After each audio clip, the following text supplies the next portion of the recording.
The leather boot pushed Harold backward forcefully. The 85-year-old man stumbled against the bar's sticky floor, his worn baseball cap falling off his silver head. A small cut appeared on his lip as laughter erupted from the group of bikers surrounding him. "That's what you get for bumping into me, old man," said Jake, Razor Morrison, flexing his tattooed knuckles.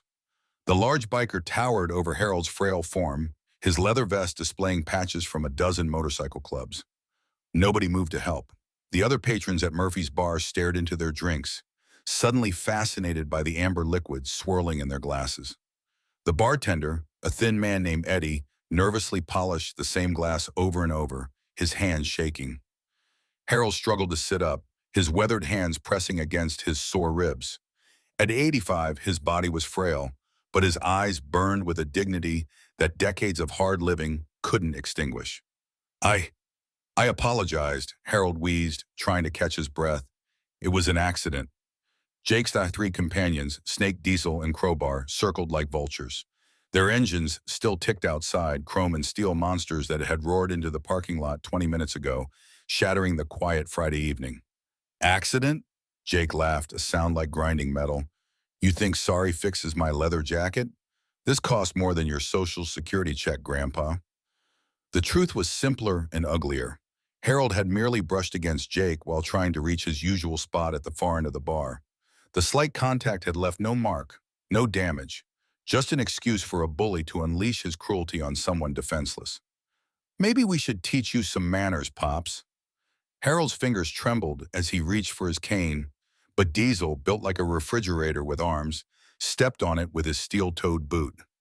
"Please," Harold said quietly, "I just wanted one drink.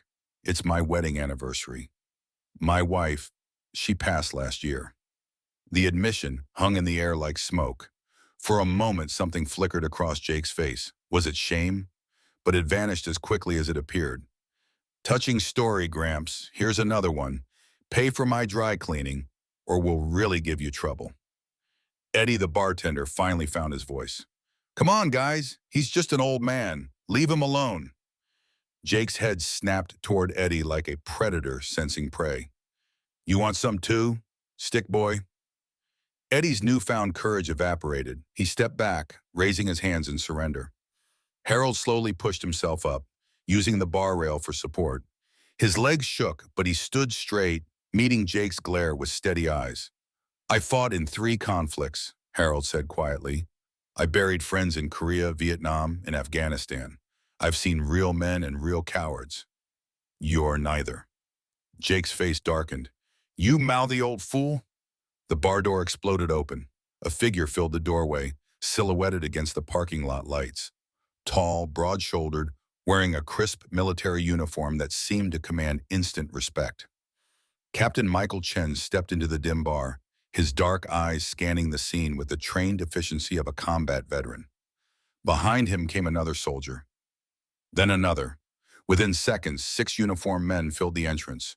Marines, Army Rangers, Navy SEALs. Their presence transformed the atmosphere like electricity before a storm. Jake's sneer faltered. "What the hell? That's my father you're bothering," Michael said, his voice carrying the authority of someone accustomed to being obeyed without question. Harold's eyes widened. "Michael, but you're supposed to be in—" "Got emergency leave, Dad. Tommy called me." Michael nodded toward a young soldier with sergeant's stripes. Harold's neighbor's Peterson, who'd been watching from a corner booth, his own phone already dialing the moment trouble started. Snake laughed nervously. "Hey, we're just having a conversation with your old man." "No harm done." Michael stepped closer, and Jake suddenly realized he was looking up at the soldier despite his own impressive height. The captain's uniform displayed an array of ribbons and medals that told a story of courage under fire. "No harm?" Michael's voice was ice cold. "My father has a cut on his face." Diesel cracked his knuckles. 4 against 6 ain't bad odds." 4 against 6? Michael smiled, a cold, calculated expression that never reached his eyes. "You can't count very well." The bar door opened again. This time it wasn't soldiers who entered. It was Harold's entire neighborhood. Mrs. Patterson, the 70-year-old retired nurse who lived next door, marched in carrying her medical bag.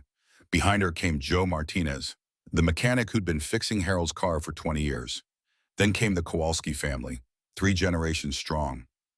Father Murphy from St. Mary's, the mailman, the grocery store clerk, the teenagers Harold had coached in Little League decades ago, now grown men with families of their own. One by one, they filled Murphy's bar, old and young, rich and working class, every color and creed, united by one thing, love and respect for Harold Chen, the man they simply called Mr. Harold. Jake's swagger died. His 3 companions shifted nervously, suddenly outnumbered 20-1. You see, Michael continued, his voice carrying to every corner of the now packed bar, my father didn't just fight in 3 wars. He came home and fought different battles. He coached kids who had no fathers. He fixed bicycles for families who couldn't afford repairs. He delivered groceries to elderly neighbors during snowstorms. He tutored struggling students for free. He organized community cleanups and built playgrounds with his own hands. Mrs. Patterson knelt beside Harold, gently cleaning the small cut on his lip. 30 years, she said to Jake. 30 years this man checked on me every single day after my husband died. Rain or shine, Harold knocked on my door to make sure I was okay. Joe Martinez stepped forward, his work clothes still stained with motor oil. Harold taught my son to drive when I was deployed overseas. Never asked for a penny. He paid for my daughter's wedding dress, added Mrs. Kowalski, tears in her eyes. When she couldn't afford one, Harold quietly put money in our mailbox, told us it was from an anonymous donor. Father Murphy's voice carried the weight of moral authority. This man has fed more hungry families than our church food bank. He just never talked about it.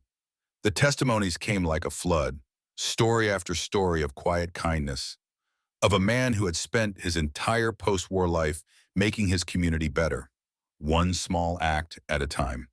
Jake looked around wildly. Every face in the bar showed the same expression, not anger, but something far more powerful, unified protection of someone they cherished. Michael placed a gentle hand on his father's shoulder. Dad never told me about most of this. I had to hear it from his neighbors, from the kids he coached, from the families he helped. That's the kind of man you just assaulted. We didn't know, Snake started. You didn't care to know. Michael cut him off. You saw an elderly man alone and figured he was easy prey. You were wrong.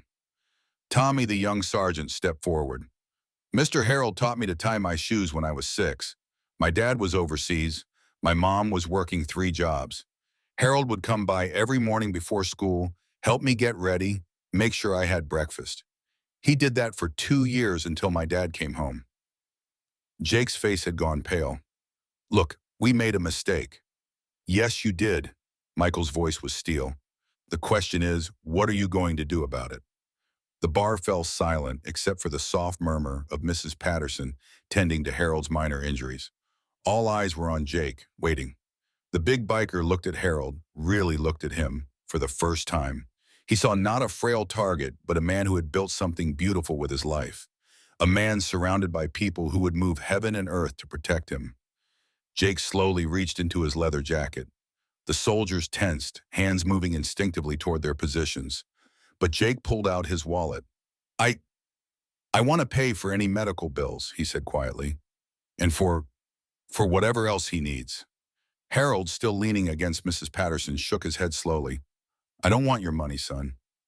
Then what do you want? Jake's voice cracked slightly. Harold studied the younger man's face, seeing something others missed. Fear, confusion, maybe even regret.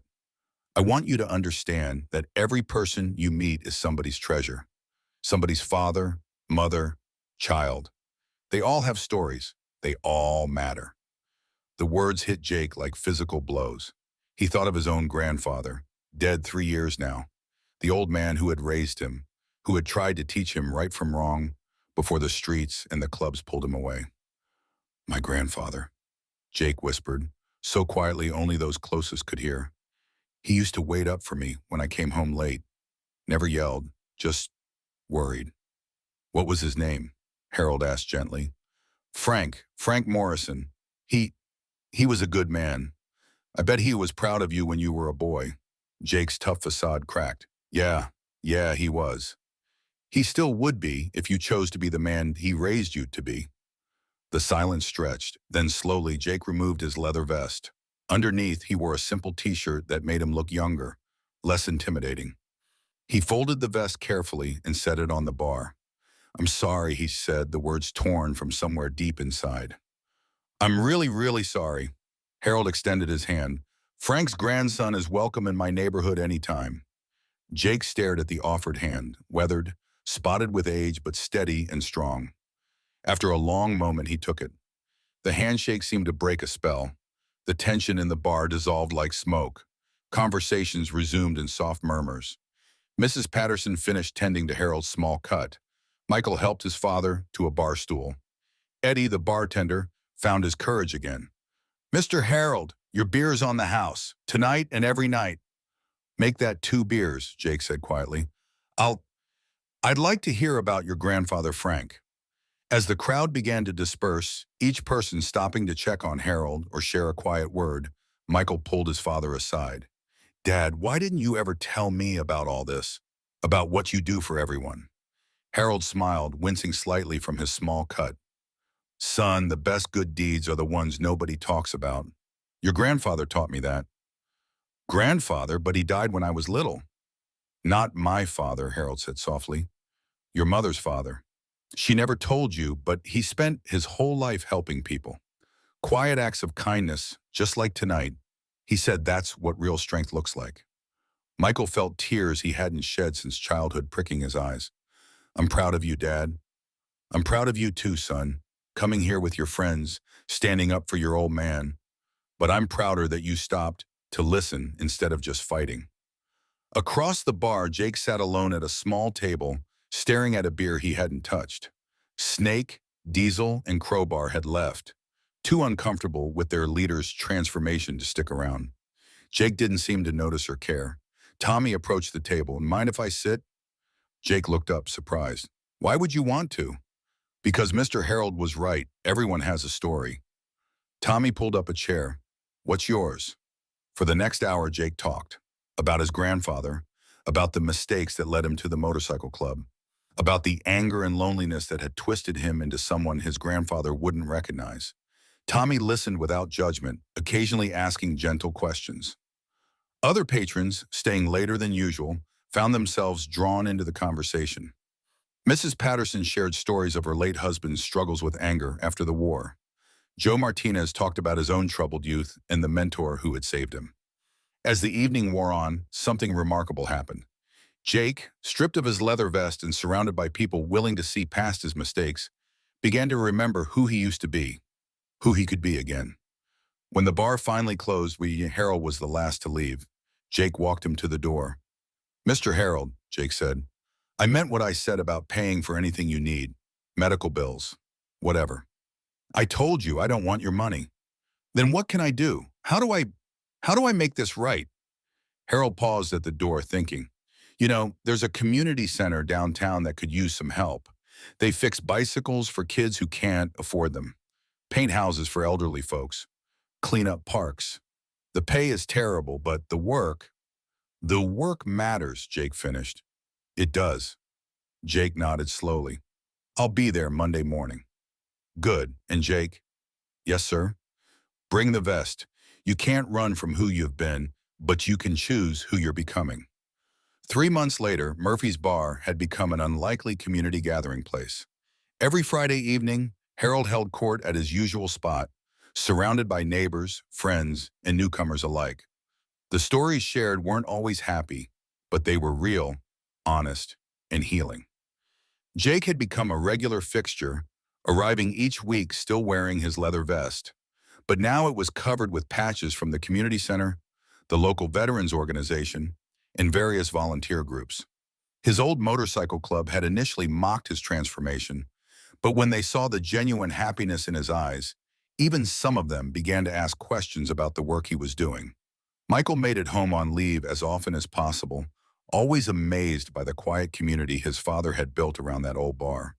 The soldiers who had stood with him that first night often joined the Friday gatherings when they were in town, trading military stories with Harold and learning about a different kind of service. Mrs. Patterson had started bringing homemade cookies every week. Joe Martinez organized poker games in the back room. Father Murphy held informal counseling sessions for anyone who needed to talk. The teenagers Harold had once coached brought their own children to meet Mr. Harold. But perhaps the most remarkable change was in Jake himself. The angry, violent man who had kicked an elderly stranger had become someone his grandfather would have recognized, someone who used his strength to protect rather than intimidate, who chose kindness over cruelty. One Friday evening, as Harold sat surrounded by his unusual family, Eddie the bartender approached with a question that had been nagging at him for months. "Mr. Harold, can I ask you something? That night when Jake hurt you, weren't you scared? You stood right up to him, even after he hit you." Harold sipped his beer thoughtfully. "Eddie, I've been shot at by enemy soldiers, charged by angry bulls, and survived 3 heart attacks. But you know what really scared me?" "What?" "The thought that I might leave this world without teaching that young man that he was better than his worst moment, that he could choose to be different." Jake, overhearing from his nearby table, felt his throat tighten. "Mr. Harold?" "Yes, son." "Thank you for not giving up on me." Harold smiled. "Frank's grandson was always worth saving. You just needed to remember that." As the evening wound down and the bar began to empty, Michael helped his father to the car. The old man moved more slowly now. The attack had taken its toll, but his spirit remained undiminished. "Dad," Michael said as they drove through the quiet neighborhood streets, "I've been thinking about that night, about what really happened." "What do you mean?" "Everyone talks about how we all came to rescue you, but I think it was the other way around." Harold raised an eyebrow. "How so?" "I think you rescued Jake, and Tommy, and Mrs. Patterson, and all of us, really. You showed us what real strength looks like, what real courage is. Courage isn't the absence of fear, son.